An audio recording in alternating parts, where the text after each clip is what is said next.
જોગી મહારાજે તો સારંગપુર મંદિર થયું ત્યારે સારંગપુર મંદિરમાં કોઈ વ્યવસ્થા નથી, પૈસાની કોઈ સારા માણસો પણ નથી, એટલી આવક પણ નથી, નવું મંદિર હતું.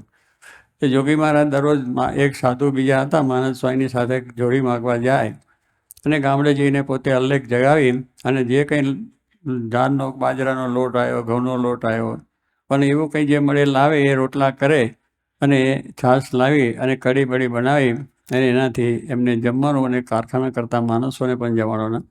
એટલે જોડી ઉપર મંદિર થયું છે સારંગપુરનું. રાંધવા માટે વાહન પણ નહોતા, એટલે ઘાસ પેલા ડબ્બા આવે છે ટીનના, એને કાપીને એની અંદર બધી કઢી કરવાની હોય, દાળ કરવાની કે શાક કરવાનું બધું કરે. આવી રીતના પરિસ્થિતિની અંદર મંદિરો જોરી ઉપર થયા. એટલે ભગવાન સ્વામિનારાયણે કહ્યું કે તમારે જોરી માગવી.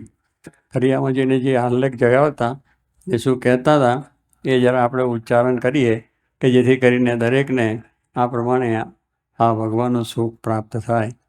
નારાયણ હરે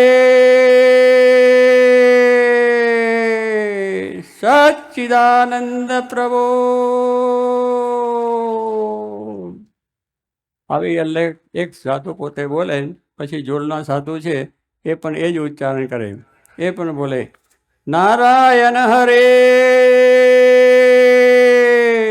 સચ્ચિદાનંદ પ્રભો.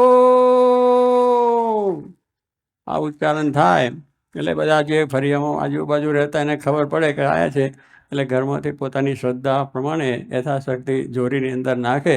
તો એ રીતની આ સંપ્રદાયની રીત છે. એ રીત પ્રથાને આપે પણ બધાએ અપનાવી છે. તો ભગવાનને રાજી આપ બધા કરી શકો એવી બળ શક્તિ આપને આવે. તે ભગવાન તને મને ધને સુખી કરે એ જ પ્રાર્થના.